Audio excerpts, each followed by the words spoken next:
হুয়াল্লাহু আহাদ আল্লাহুস সামাদ লাম ইয়ালিদ লাম ইউলাদ ওয়া লাম ইয়াকুল লাহু কুফুয়ান আহাদ। আল্লাহ এক, অদ্বিতীয়, তার কোনো শরীক নাই, তিনি লা শারীকা লাহু। তিনি কারো হইতে জন্ম নেন নাই, কাউকেও জন্ম দেন নাই। কিন্তু পদকর্তা লালন সাইজি লিখলেন, কি লিখলেন? যিনি মুর্শিদ সেই তো রাসূল,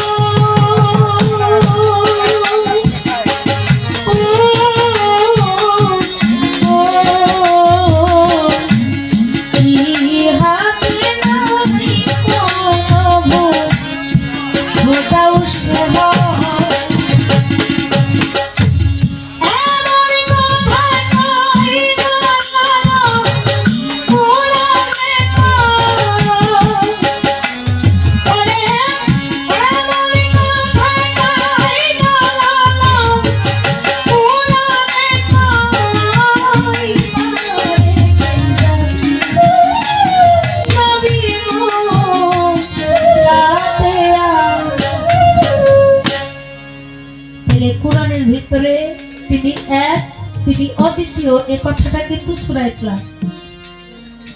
আমার জানার বিষয়, যিনি মুর্শিদ, তিনি রাসূল, তিনি যে খোদা, এটা আল কোরআনের কথায় আছে।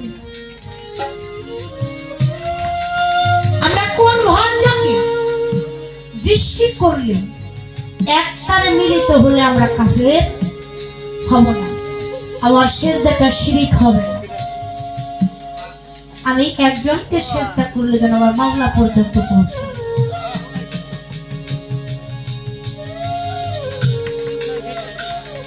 তাই সাধক বললেন,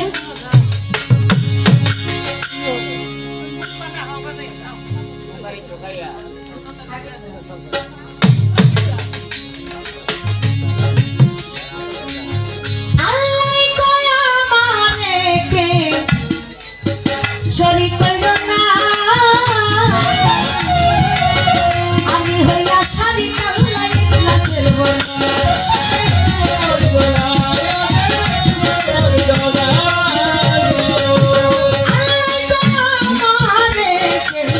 শরীক কইল না, না না না না না, আমি হইয়া শারীক আল্লাহ ইখলাসের বর্ণনা। ওরে ভক্তের মুর্শিদ সাইরা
অনেক মানুষের আরেকটা বিভ্রান্তি আছে, এটাও ছাড়াবো।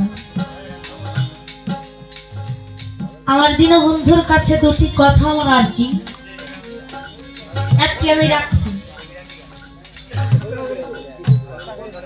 কারণ মানুষ এই জামানায় প্রমাণে বিশ্বাস। তারা প্রমাণ চায়। আর মুসলিমের জন্য কোরআনের উপর আর বড় কোনো প্রমাণ নাই।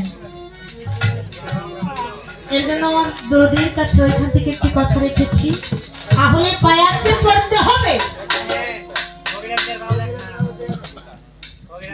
যিনি মুর্শিদ তিনি যে রাসূল, তার যে একটা সরাসরি একটা কানেকশন আল্লাহ তাআলা বুঝিয়েছেন। আল কোরআনের ভিতরে কিভাবে তার মীমাংসা আল্লাহ তাআলা দিয়েছেন, কিভাবে ইশারা দিয়েছেন, কোন সূরার কত নাম্বার আয়াতের মধ্যে তা স্পষ্ট করেছেন। কিছু কিছু শিশু আছে যে মায়ের গর্ভ থেকে জন্ম নিয়ে মৃত্যুবরণ করে, আছে না? ও তো আর বায়াত করার সুযোগ পাইল না, পাইছে কি? এইখান থেকে আমার জানার বিষয়, বায়াত করলে কি লাভ হয়, বায়াত না করলে কি ক্ষতি হয়। যে জন কারণবশত পড়তে পারলো না, যে অবশ্য শিশুটা, সে তো সুযোগই পাইল না, তাহলে তার গতিটা কি?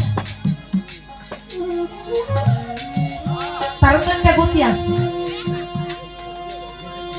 এই দুটি কথা আমার দয়ালের দরবারে সর্বপ্রথম স্টেজ কথা রাখলাম, তারপরে দেখি আমার নৌকা কোন দিকে যায়। কারণ নৌকা আমার আজকের মাঝি কিন্তু আমার দয়াল, তিনি ভাইয়া যেদিকে আমাকে নিয়ে যাবে আমি সেদিকেই যাব। কারণ আমার তরির মালিক যদি আমি থাকতাম বাবা, তাহলে আর আমার ভাঙা চুড়ে তরিটা ঠিক। আমি ছিলাম এতদিন আমার তরির মহাজন, কিন্তু লাভে বলে সকল কিছু হারাইয়া এখন শেষ বেলায় তাকাইয়া দেখি এই নদী নিয়ে যদি আমি মাছ নদী পর্যন্ত যাইতে পারতাম, তাও মনটাকে বুঝ দিতে পারতাম, কিন্তু বাবা তাও এখন সম্ভব না। আমি পারবো মতো দূরের কথা, তাই আমার দীনবন্ধুর কাছে দিয়ে দিয়েছি, আমাকে যেদিকে নেয় আমি সেদিকেই যাব। তবে আরজি রেখেছি আমার দয়ালের যদি মনে হয় নিবেদন পত্র মঞ্জুর করা যায়, তাহলে যেন তিনি মঞ্জুর করেন।